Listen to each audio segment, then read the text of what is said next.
Ladies and gentlemen, we are in the midst of Seattle sports being on absolute fire right now. Welcome back to another episode of Emerald City Sports, the podcast, and my mic is absolutely tweaking. Anyways, things are going crazy right now. We are going to go through every major sport in Seattle at this time and give a run through of what is going on in each of these big four. First, we start off with, of course, the Seattle Seahawks, who seem to have reclaimed their throne of hottest team in the city, as they drop another 37-point game, this time on the Bryce Youngless Carolina Panthers in a solid 37-27 victory, which really should have been 37-20 if it weren't for that garbage time touchdown. So, an overall really solid game by the Hawks. Josh, solid game overall, but we got to talk about that running game, man. I mean, Kenneth Walker, 97 yards, 2 tutties. Charbonnet doing a great job backing up with 46 yards. What was your thought on this game, especially the performance from the running backs? We got the we basically got the job done against the Panthers. It kind of seemed like we basically had control on the other game. We kind of stutter stepped a little bit. They were able to lock us up a little bit, but I mean that score didn't exactly show the whole story. We basically ran all over them. Gino actually got more of his passes on target. Offensive line is looking really good, as you said, with this big running back success, and we just get another that win column. We get the easy games done, and we can move on to actually good opponents, which shouldn't have been the Rams.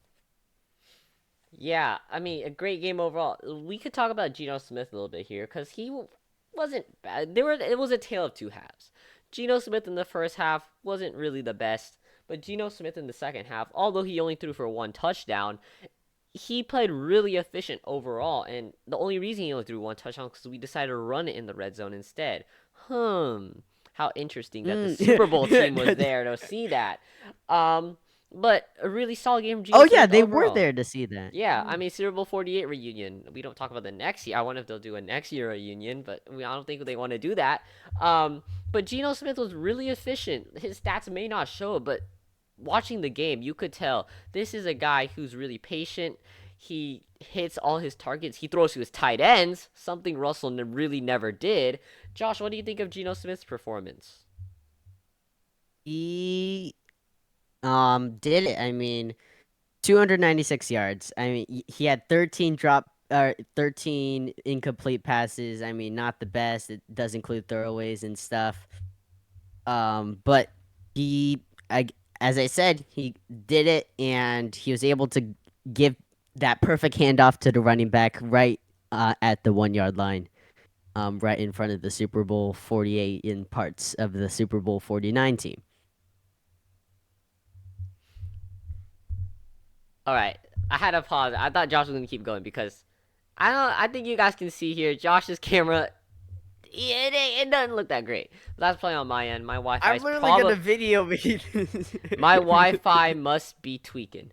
Anyways, we got to talk about the defense here too. I mean, they finally showed up. Now it says 27 points on the scoreboard, but it really was far from that. Like Geno Smith, it was kind of a tale of two halves also. But they really did show up. I mean, you could see they were finally getting pressure on the QB, something that had really been missing the first 2 weeks.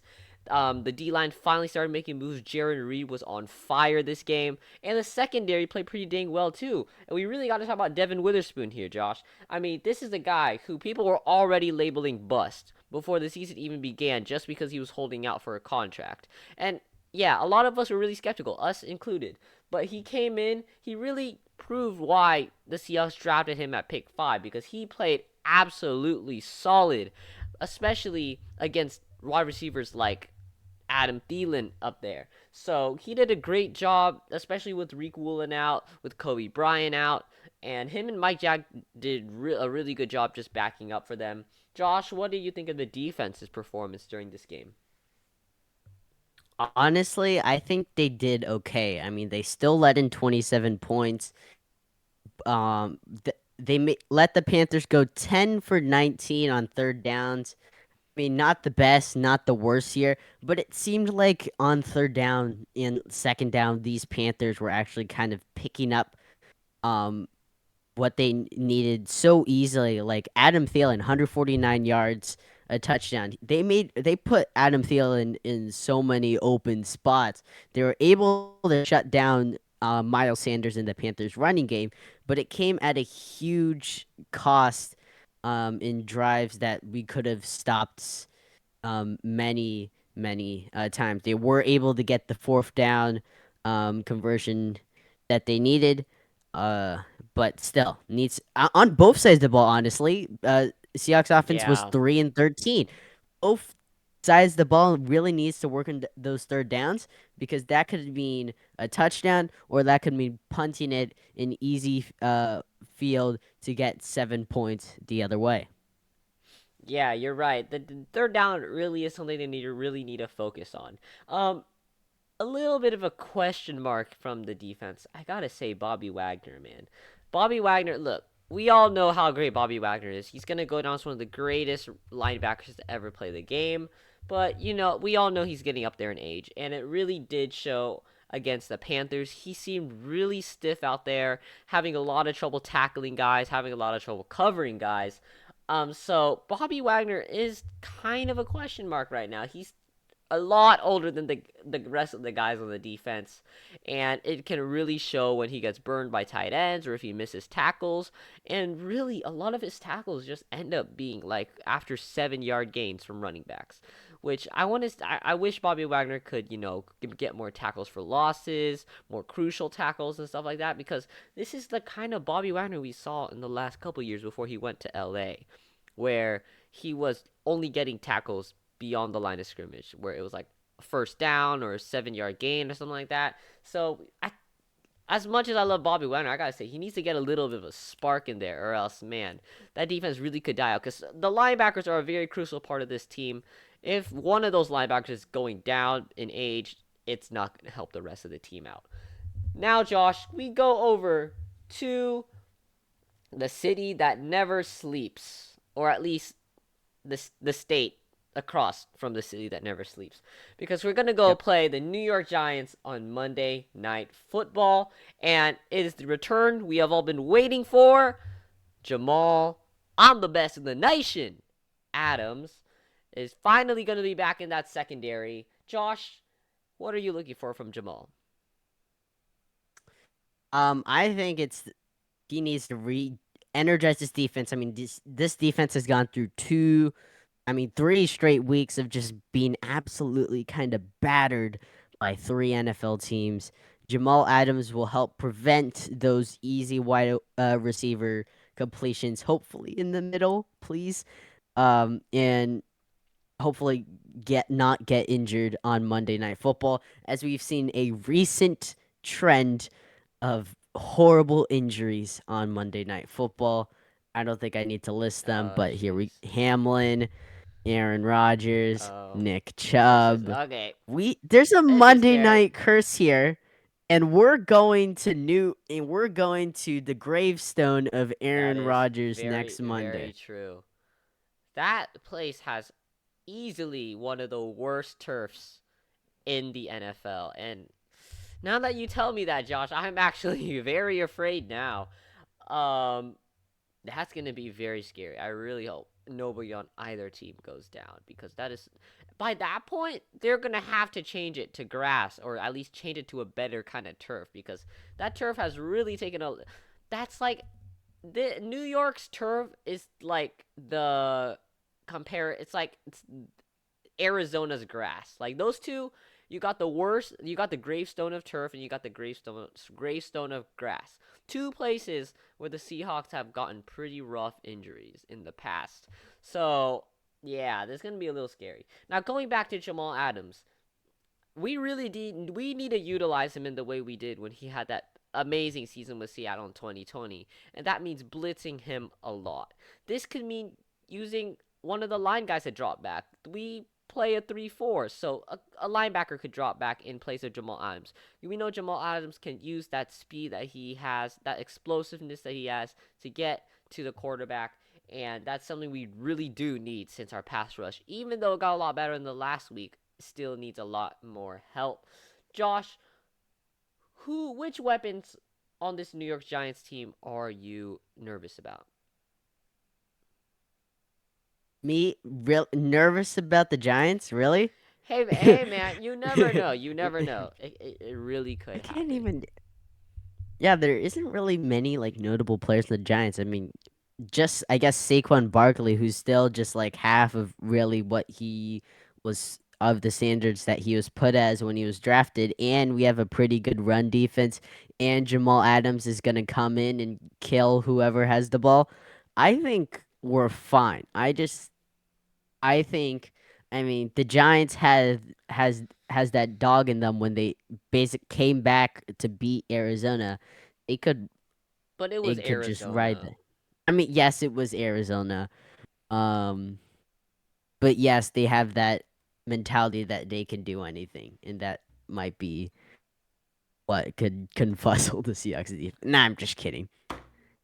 I would honestly say Darren Waller though. Like Darren Waller is a pretty solid tight end. He hasn't really shown it this year, but that's because he has Daniel Jones at QB. So you can't Yeah, I really mean, you can't you can't all blame the dude. offensive weapons are have Kind of been remain neutralized. useless. Yeah. Yeah, but I would still be afraid, mostly because our linebackers, what Brooks is still coming off the injury, even though he's playing pretty well. Bobby Wagner is slow because he's old, and who's our other line? Who's the other guy? What am I saying? Uchenna is on the line. Daryl Taylor's on the line. So and then Jamal Adams most likely going to be blitzing, and if that's the case, you're going to have what Kobe Bryant if he's going to play cover him, or Quandre Diggs who's too small to cover Darren Waller. I said what I said. I say what I said. If imagine if Quandre watches this and because we all know Quandre's got a little bit of a fire in him, but I gotta be honest here. I mean, Quandre is he would get outmatched by Darren Wallace, so we gotta be careful there.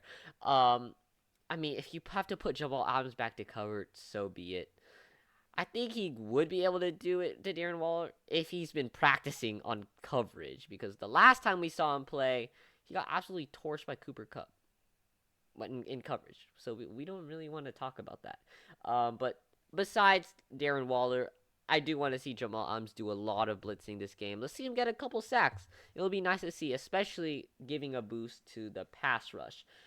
Going back to the Panthers game, Josh, how about those 12s, man? I don't think I've ever heard them that loud in a really long time. Like, when was the last time you heard them be that loud? Um, I don't know. Last time I heard them be that loud probably was the last time I went to the Seahawks game because I can't really tell how loud they are from from the TV or anything. But honestly, I don't think I can remember a time that they were like really like game changing loud. Yeah. I mean, what the last time we really heard that was during our Super Bowl runs when CenturyLink at the time was completely filled to the brim, everyone going absolutely crazy, and then it just kind of started dying off after we lost the Super Bowl, and then once like Russell got injured, the stadium was actually like only like 60-70% full, and no one really noticed it. I don't know why no one noticed it. It was really, really starting to become like spotless. But then it finally came back last year, and then now this year they're finally back. I mean, it could also be because the Super Bowl 48 team was there to kind of hype them up a little bit. But yeah, we have not seen a team. I think the last time they were this loud was probably before COVID, the 2019 Week 17 game against the Niners. I remember that place being absolutely packed and on absolute fire because that was the NFC West title game.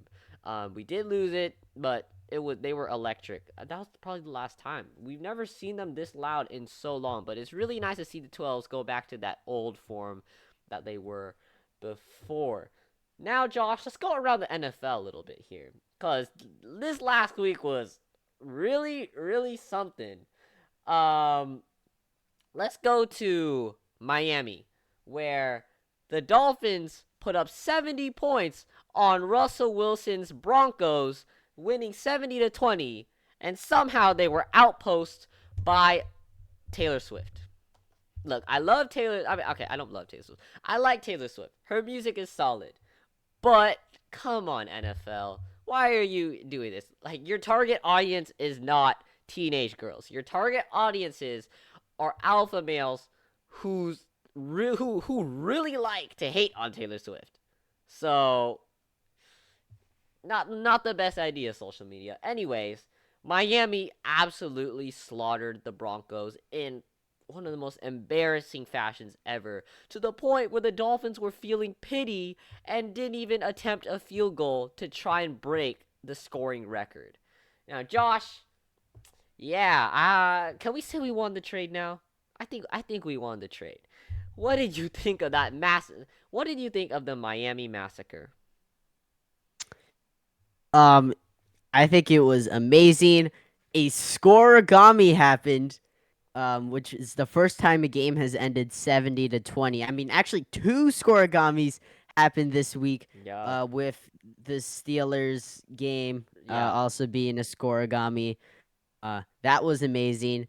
Beating up on the Broncos. Broncos losing is amazing because I think we have their first round pick this year also. So more No, let's hate I, on the I Broncos. think it's third round Do pick. we? Third round pick. Is it third? It doesn't matter. Higher draft pick.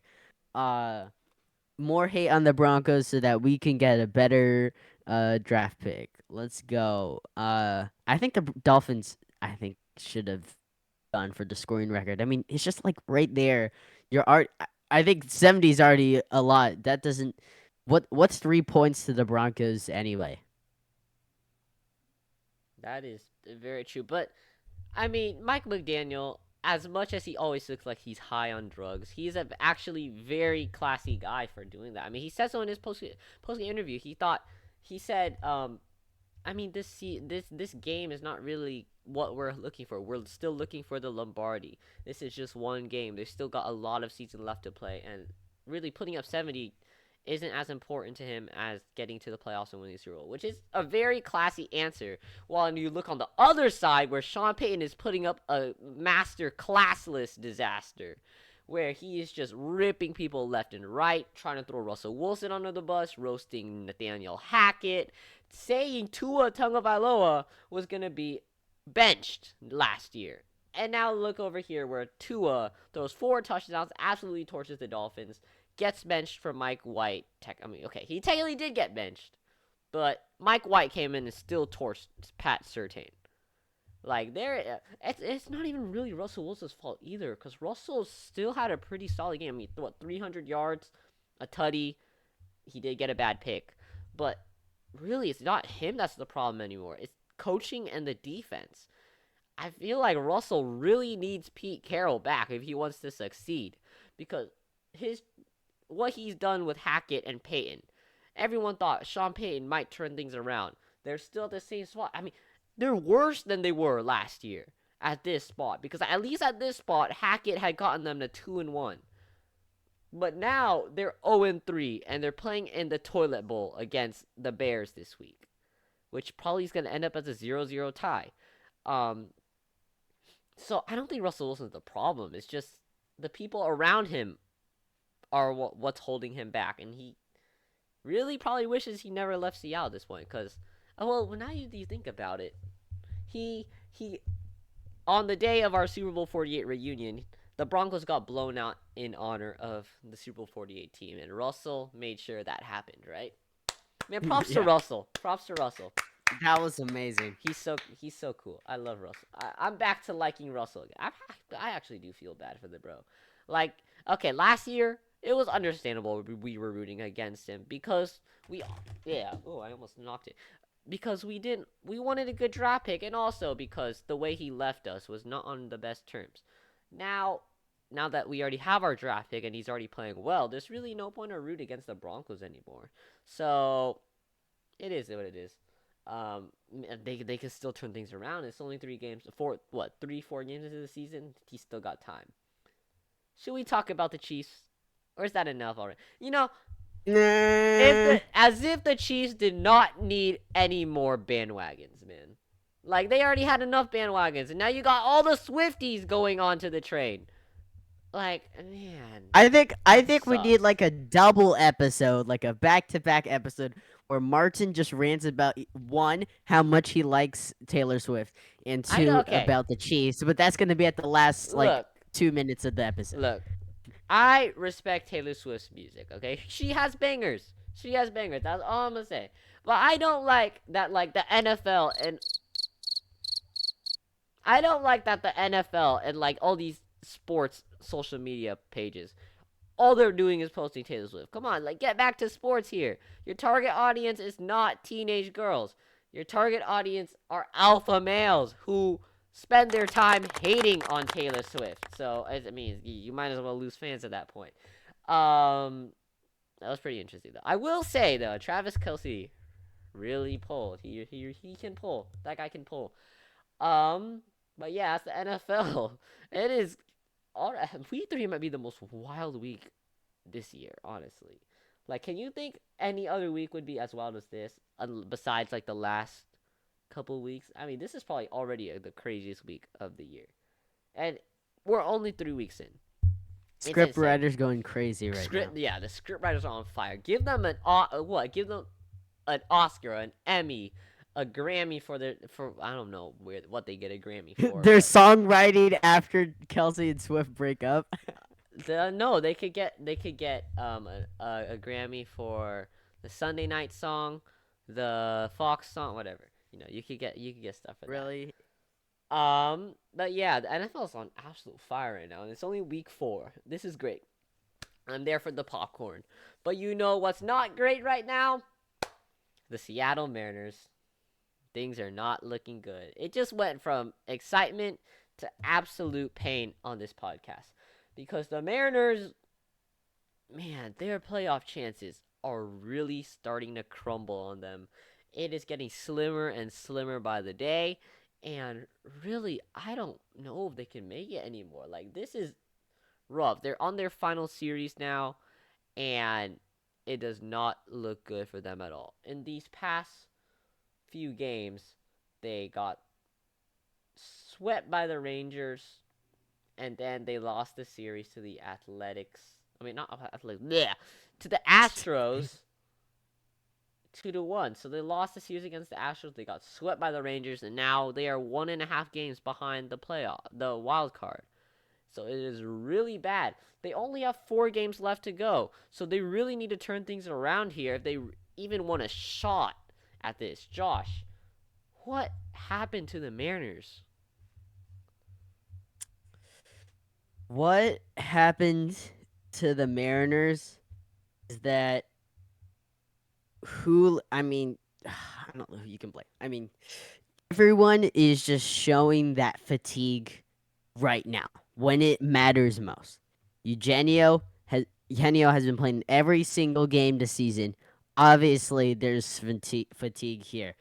Kai France, I mean, yeah, he can't hit the ball to save his life.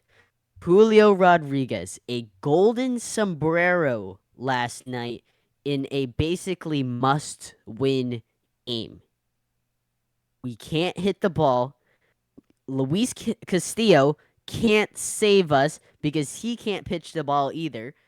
Bryce Miller keeps on throwing the ball right in the exact middle, in the exact mathematical center of the plate.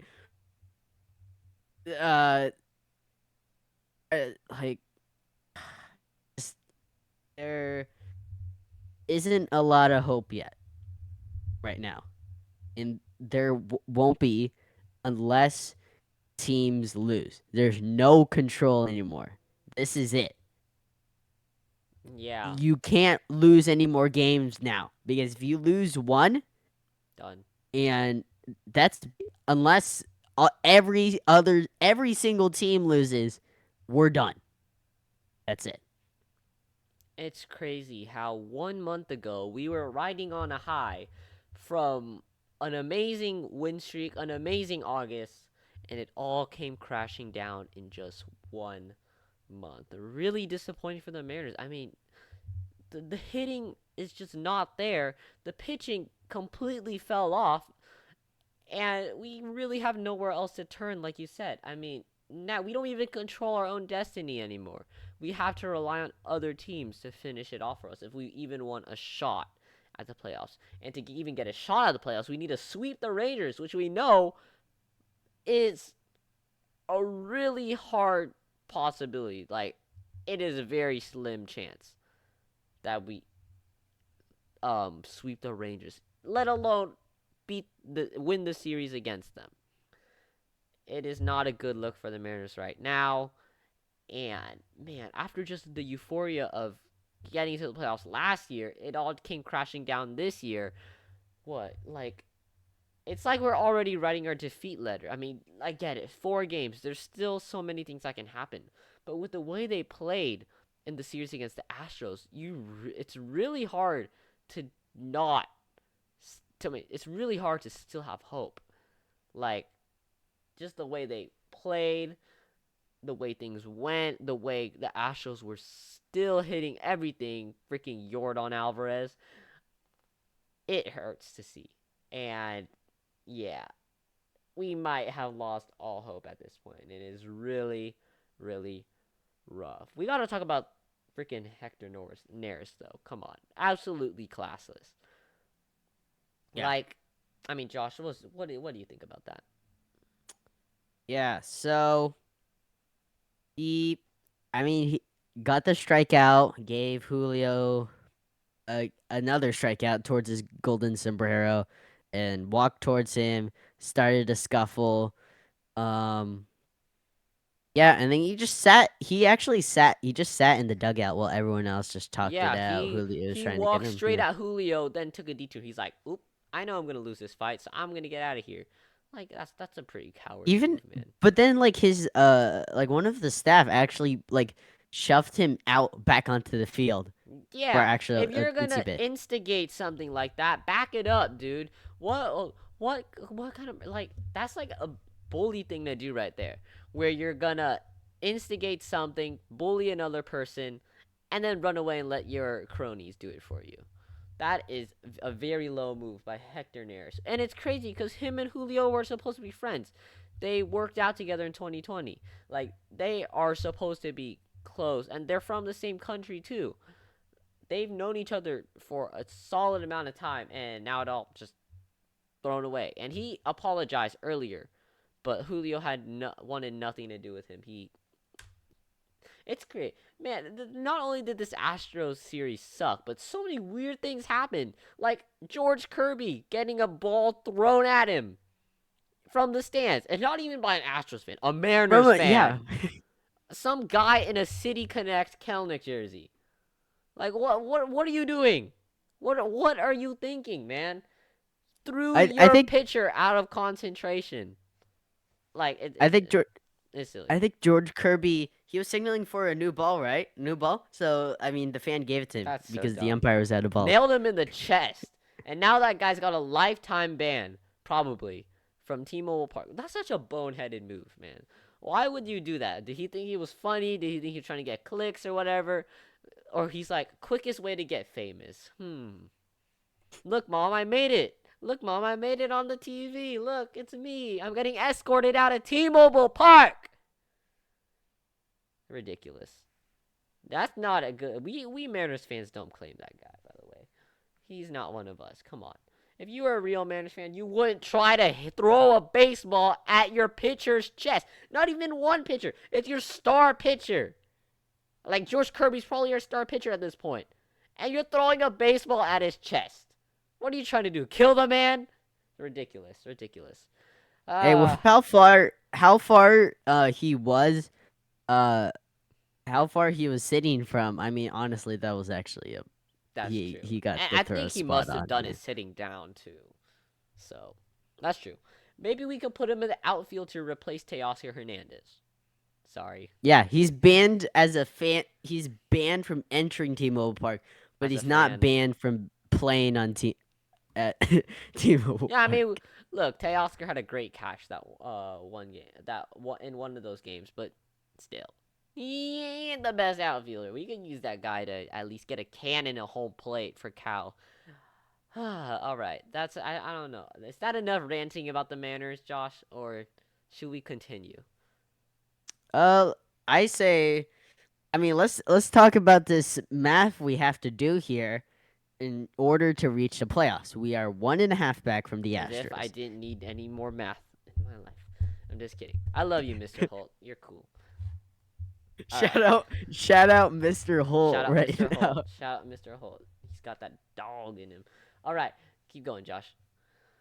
Let's do a little bit of math here. Okay, Astros are 1.5 uh in front of us. They have a bye today. Well, yesterday or today is Wednesday, September 28th. The day we're recording this. The Mariners game has not finished yet.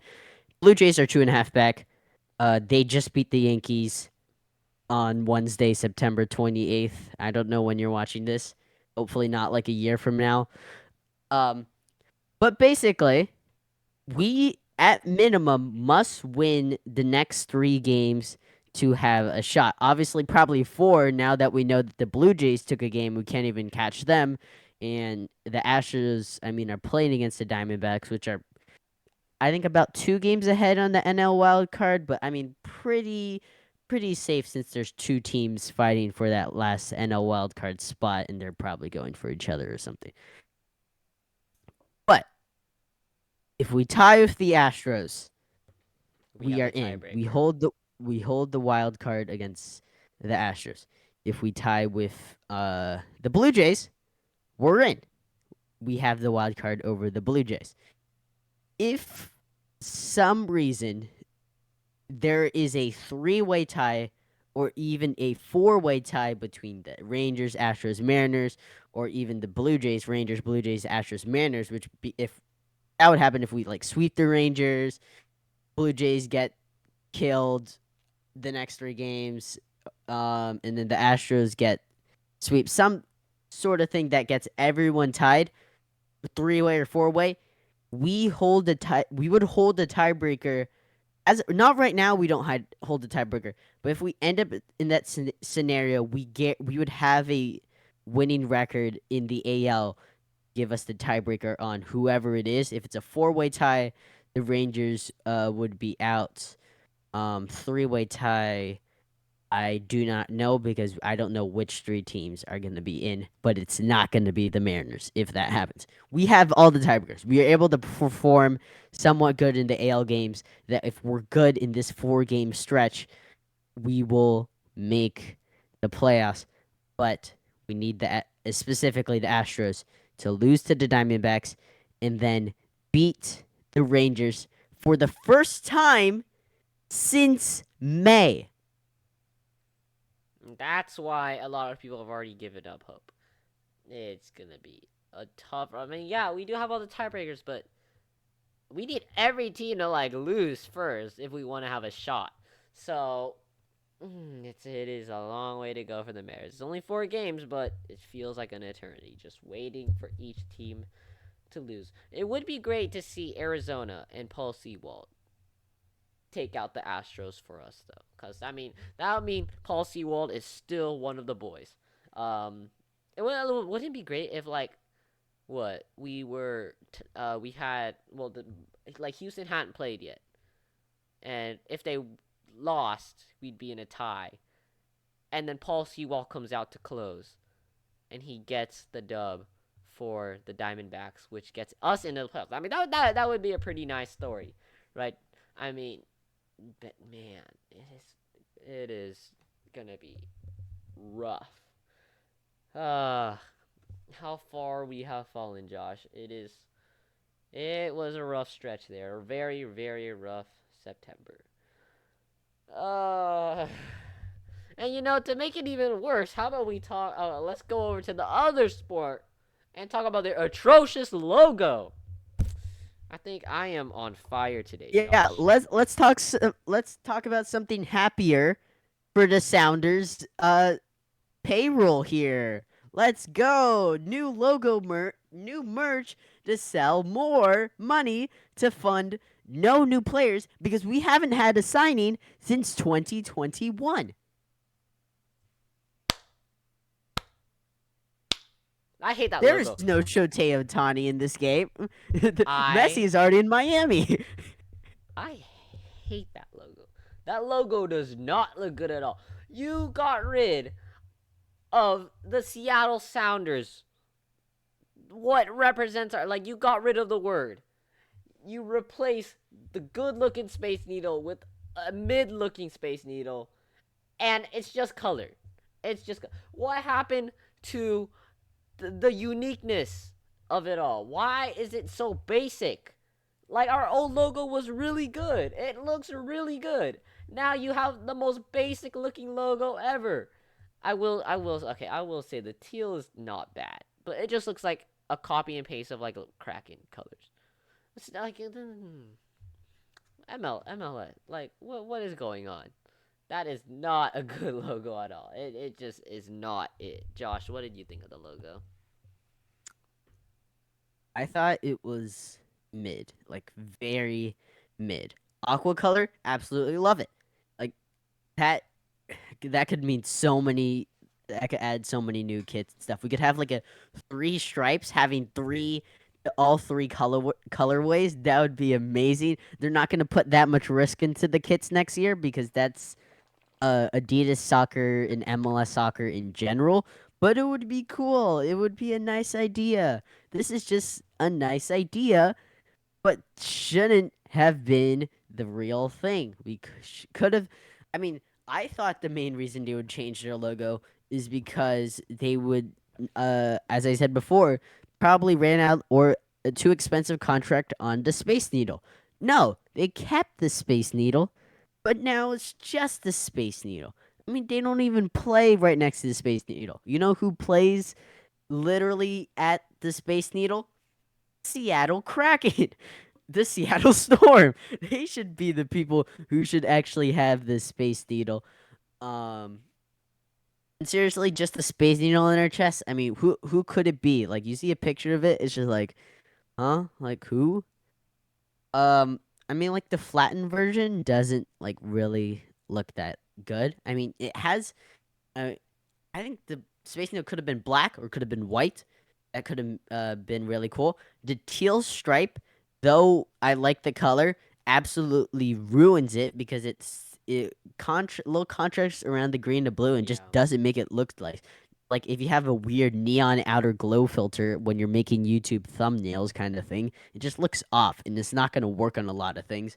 You have a white out version, a white transparent version that actually looks kind of clean, except you have the weird 1974 on it, which isn't the MLS start date. It's the 50th anniversary start date when we're in the NASL. Does that count? Are we technically the same thing legally? I don't. I mean, that's kind of iffy. It's like when it's a little bit like, I mean, the Seattle fan base has taken that more greatly. Like we've stuck with that 1974 thing, not more than like Washington football team putting the like championships before the Super Bowl thing. It's kind of like that, except we've more accepted it. But you could have put like some Sounders thing there instead of 1974, I guess. Um, and then finally you get the alternate third marks. You got the Orca, which I think is the worst out of all of the marks. I like that they include the Orca. Just he doesn't look like that cartoony self, and the design just looks really weird. A rose kind of I forgot what flower it is. Oh, it's a carnation. It's a carnation which looks more like the Portland Thorns and the Portland Timbers Thimbers. rather Thimber, Thimbles rather than Seattle. 74, I guess, nice font, and then this SFC thing, it's just like a line through their own custom typeface. Okay, you could have added that, and we would have been all fine, but no, you have to kill the whole thing and then make like waste a ton of money in videos typing out, oh, this exact typeface is about the ocean and everything. Okay, Ridiculous. It great. looks We want it so to look generic. cool. It Yeah. is ridiculously generic, just like almost all like logos in soccer these days, which is really disappointing. What really stood out? I mean, the Sounders logo really stood out from a lot of the other teams, and now they're just clumped in with everyone else, which really sucks. Really, you could have just kept Sounders logo, just put like a giant 50 at the bottom, like a lot of teams do for their anniversaries. Like you see that in NFL, you see that in MLB and stuff. Just keep this OG logo and like add some blue, like extra spots at the bottom, and just say like 50 years, 74 to 24, like that. Like you did not have to absolutely rebrand everything to look like something that a teenager could make in their art class. So this is something Josh Yeah. should make in his art class. Which I'm not saying that against Josh. Like this is something really impressive for Josh. But for a pro team, really, like, come on. This is stuff you make in art class. Very, very disappointing. But okay, let's throw the logo stuff out the window. Um did we talk about the Colorado game from last week? Yes, we did. We are on a bye week. It will be there's 10 games in between our next match against Nashville, which we did already talk about. Smashville. You can already look at that in our previous episode. I do want to talk a little bit about Messi because that will probably get us the most views if we do that. Yes, I'm not. I mean, I've tried it on my own YouTube channel, Emerald City Sports. Yeah, it works. Description. Um, yeah, in the description. Yeah, yesterday. Well, a lot of dates. I should stop mentioning that. What? Oh, today's Thursday. What? I mean, today is we're recording this on a Thursday, not a Wednesday. It's we're recording this on September 20th. On actually Wednesday, September 27th, Messi sat out against Houston in the Leagues Cup, which he could have earned his second trophy since being with the club, and they lost 2-1 after a garbage time, but they only got their one goal in garbage time, extra time after the 90 minutes. They lost in their trophy, and now and though it doesn't count against the MLS standings, they are 6 points out of the playoffs with 4 games to go. So it's actually not looking good, and Messi might actually miss the playoffs and go possibly, like 4 or 5 months without playing an MLS game, or I mean, basically any other national team games. That is very, very interesting. Checking the standings for the Sounders. They're in third now. So, I mean, they dropped from one from the last time we were there, but they're still in a comfortable position, right, Josh? Yeah, they're in a comfortable position. I mean, obviously we're too far away from St. Louis right now, but if we can just hump LAFC, then we can host them in the second round instead of going to LAFC if we can make it past the first round, which I mean is already a Yeah. stretch. Not that much faith in the team, huh, Josh? You just have bad form recently, and uh, we got the win against the easy team finally, but yeah, just not looking to download. There's nothing to energize for, as I said, 2 years without a signing. To change this team, we just been playing the same old team, and teams don't need to do much research because we're just the same old team that they played 2 years ago. Well, I know a team that Josh does have a lot of faith in, and that is the Seattle Kraken, who are finally back on the ice as the preseason has begun. They played a couple games against the Calgary Flames, and now they are playing against the Vancouver Mother Canuckers. Josh, what are your thoughts on the Kraken team this year? What are your hopes? I am hoping. I don't know what happened to Martin Jones. He's gone now, but Grubauer can play as he was in the playoffs, because as the playoff goalie, he was absolutely lights out. He was able to get the shutouts. He was able to save the goals in that final stretch to help us move uh to game 7 on both uh teams. The 2 games that we played already against the Flames were a split squad, and we had Joey Decord. um he has played some starter games for us. He played in the Coachella Valley Firebirds, or AHL minor league team, last year. And then for the game in Calgary, Chris Drieger, which I think should be our starting goalie. I've talked about him a little bit. He was really good, but then he got injured last year, which is why we had Martin Jones come out of nowhere. He should be back to his normal snuff. He did let in 2 goals. We still won that 5-3 game in Calgary, but in typical Kraken shootout fashion, we lost the game in Seattle 3-2 in a shootout. Dang, that is actually a very cracking thing to do.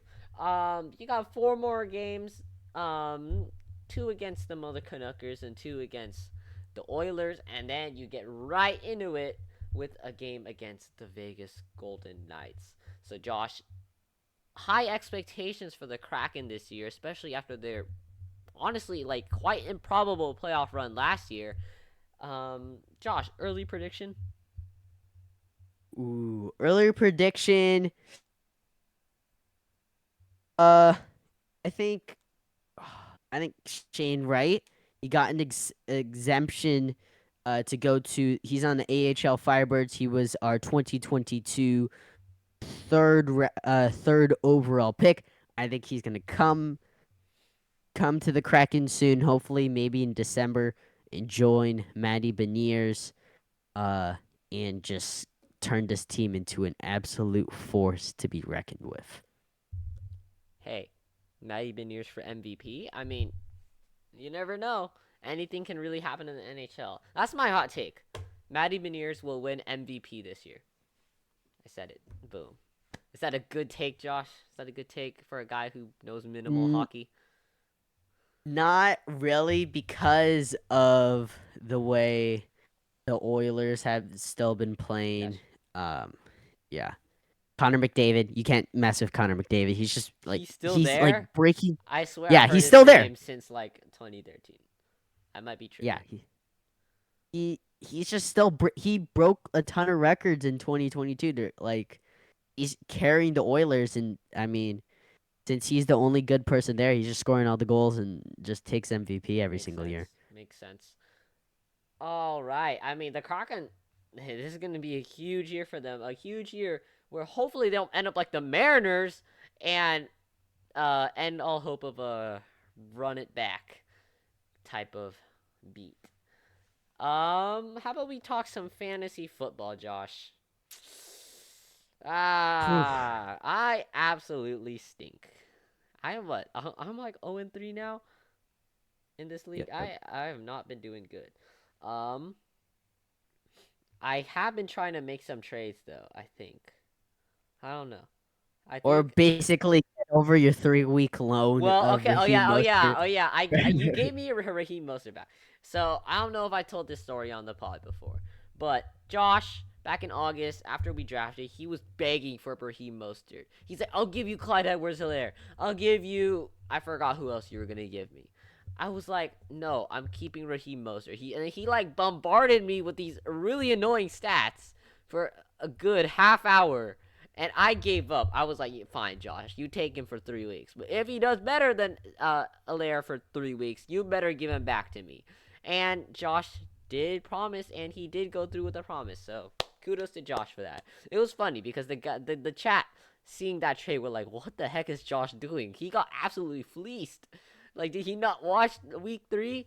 But yeah, we told them. Josh had him on a loan. So now I get Raheem Mostert back. So hopefully that makes me better because I'm 0-3 right now. Not good. Um, who do I play this week? I play Langston. So Ooh. I do need to beat him. I'm not even I'm not even like last in my division. I'm tied last. So as long as I'm not last, it is all okay. Josh, you are second in your division. You're on the other division. And you're 2-1. You've been playing pretty solid, Josh. Why don't you go flex your fantasy team for all of us to hear? I don't think I'm gonna flex my team because things are going to get very, very rough now. Now that Raheem Mostert is. Oh wait, he's not gone yet. Yeah, the trade hasn't processed, but it Yeah. will be. It will be. Oh, I did get a trade offer. We'll review that live. But when Raheem Mostert's gone, my two options for replacing him are either Dalvin Cook, um, or oh shoot, I don't have. There is no other running back for me to put in because Jeff Wilson's on IR till week 5, and That Jonathan was Taylor's who? on. Jeff Wilson. I think that was who you were offering, right? I don't know. It was Yeah, might have been him. Jeff Wilson Jr. was on IR, and Jonathan Taylor is on IR until he either gets on a new team or the Colts decide to play him on week 5. So it's not looking good at all for my running backs because now I have to ride with the Cook brothers, Dalvin and James Cook, for my running backs. Brother power. Um, Brother power. yeah. But I'm facing a pretty easy opponent. I'm favored by 20 points right now, though Dang. 59%. AJ Dillon, already in the third quarter as we're recording this, only has half a point. That's an easy thing for me. Both our defenses are actually playing against each other. Chiefs versus the Jets. I mean, I have the Chiefs defense Oh. against the Jets, Oh. and he has the Jets defense. Oh. That's So gonna. We're gonna witness a mass murder on live TV, right? We're gonna see yeah, and I 52 men plus coaches be absolutely stomped on. And what makes it worse is they're gonna pan at Taylor Swift 20 times. So I think it's going to be under. I under think over. I think we should make this on the pod. What is the Vegas betting line for that right now? I know Vegas probably has a betting line because No, Vegas is weird. let's see. Because I mean, yeah, they how many times did they show last week against the Bears? I mean, they had nothing else better to show because there was also a massacre on the field during that game. But I don't know. Uh oh, let's see. Maybe Zach Okay, well, Wilson will pop off but now I that the mean, hot girl I is think you could. in there. Come on, you have 100 plus 100, 102, which is basically you bet basically just an even odds that uh Travis Kelce will score a touchdown. Hmm. Oh yeah, he's scoring a touchdown. Yeah, come on. Mahomes is gonna feed him like crazy on prime time. You already know. Whoever has Travis Kelce, you are a lucky person. Until he breaks up with her, then you're not gonna be so lucky. If they break up during the season. Who has Travis Kelce right now? Let's check. Um, it's Olave. It's Avery. He had. Okay. Isn't he playing? He's not playing. He's also tied last with me, by the way. So I gotta say, whoever has Sam Laporta, absolute steal. Woo crew. Ben has Laporta. Laporta has been really like he. I guess he's sort of flown under the radar, but people are noticing him now, so he's gotten picked up. Um, I have 12 right now from Romeo Dobbs, who's been kind of inconsistent, but he's been playing solid this year. Well, I in got some games. I I got 3 Taylor Swift I think reasonable bets that you can actually bet on in Vegas that are Yeah. basically around 100, so basically even shot of it happening. Will Taylor Swift be pictured attending the Chiefs game this week and sit next to Brittany Mahomes No, she's sitting with Travis's mom. I'm pretty this sure. week against the Jets? We don't know Yeah, that. yeah. Well, that's true. Who's gonna sit No, I on her think left? I think Brittany's gonna be in a different suite or not too close. I Yeah, don't I'm know. gonna say no. I'm gonna say she sits with Donna again. Donna Kelsey again. The second one, will Taylor Swift and Travis Kelce announce a relationship, but then separate by the end of 2024? End of 2024? Not like Yeah, this year? Oh, 100%. Before I actually, think I so. don't know. I don't know. I think so. 2024 is a pretty long time from here. Yeah, that's what Yeah. I'm saying. I think they will. I think they will. Yeah. And then the last one, will Taylor Swift be interviewed by the Kelce brothers on their New Heights podcast Dude. by the end of the year? By the end of the year, I think they've got to do it eventually. Come on. They've got to Yeah. do it eventually, but will Yeah. that be a New Year thing or would that be a Oh, 2023 that's thing? I true. don't know. That's true. That's true. I think they will. I think they will. Now that it's I been think they so will. big, they might as well just take advantage of it, They've right? already talking about Taylor Swift Yeah. on their podcast. Yeah. I think she's gonna be on it. She should. Yeah. That's so funny. How did we go from this to talking about like Taylor Swift from bets in Vegas? That's And hilarious. you can bet on it in Vegas. If you're in Vegas right now, FanDuel.com or whatever. FanDuel. Or Yeah, Caesar FanDuel. Sportsbook. Caesar Sportsbook. It's so funny how you see those like ads all the time when you're watching the game, and then NFL players can't bet. Which, by the Yeah. way, Calvin Ridley, from the way he's been playing, clearly bets the under.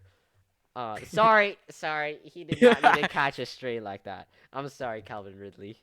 I'm sorry. Yeah, Martin's pissing off every single NFL player on I this am on podcast. fire today. I am on fire today. I don't know. I'm goofy. So I mean, I just hope to get out of the 0-3 with the three other guys who are also 0-3, which are Avery, Harrison, and Jason. So I need to get out of there soon. And I mean, I am looking pretty good in the matchup against Langston right now. So I think I could finally pull out the first victory. I'm not good at fantasy. Imagine I'm losing. really bad at fantasy. I'll just say that. I did give Jacob a trade though. Here, let me see it. I offered him Juju and Terry McLaurin, and he gives me Mike Evans. Juju and did you offer it or Jacob offered it? I offered it. I offered Juju and Terry McLaurin for Mike Evans because Godwin hasn't done anything. So, well, I'm not. I'm just saying Godwin hasn't done anything. So that's why Mike Evans is gonna get a lot of the catches. Yeah, but I Because mean it's like the Buccaneers. At least in what Washington, you my have wide receiver Carson room sucks Wentz. right now. I really only have Puka Nakua. McLaurin So is McLaurin McLaurin, has his only good game so far has been against Denver. Buffalo, he only got 10. Arizona, he only got 5. So okay Arizona. Yeah, I could see that, but I think that could be the reason why Jacob declines it, and I think that's why you should hold on to McLaurin. Honestly, that's true. I mean, but I have nobody else. But besides, well, I have Juju, I have Sky Moore, and I have Sterling Shepard. And Sterling Shepard's predicted zero point 0.4 points, anyways. So I mean, what has Mike Evans done this year? Let's see. he has put up monster points, right? 18 points, 29 points, 17 points against Minnesota, Chicago, So and Philly. Wow. I mean, yeah, he has been putting up I mean, that's why what? That's why Jacob's 3-0 right now. So Yeah, it's impressive. Yeah. that is crazy. That is surprising. Wow. Well, I'm just shocked. at least I get Mostert back, so that'll give me a better shot. I think that's really it. Almost at an hour. Oh man, time flies by when you're ranting about all the sports that you love. Oh, by the way, guys, if you notice, Josh's framework of the Seahawks is also upright again. So that means Yeah. we won. So if you're like watching this a year later and you don't know what's going on, just look at the back of Josh's frame, and if it's broken, you know the Seahawks lost. So I I mean, should get like an you should artwork get a for like Mariners one. Yeah, you should get a yeah. Mariners one. It I will just be knocked over every. I have I have the Believe poster in front of me, not behind. I Are you could put just it gonna behind me. just gonna rip it every time? Like just take a tiny tear every time they lose, and then if they don't make the playoffs, you rip it in half, and then buy another Believe poster. I don't know. Yeah. It could happen. Well, that's it for this episode. It's We're a wild tired. ride. A lot of ups and downs in Seattle sports right now, but we are here for it. Thank you for listening to Emerald City Sports, the podcast. We will see you guys next time for the next episode. Remember, subscribe on YouTube. Check us out on Spotify, Apple Podcasts, Google Podcasts. Just listen to us wherever you can get it, and we'll see you guys next time. Seattle sports are on absolute fire. I say this every week, but this week I really do mean it because it is absolutely crazy. We're down the home stretch for baseball. On fire for football. Kraken are getting up there. Sounders almost done. It is great. We'll see you guys next time.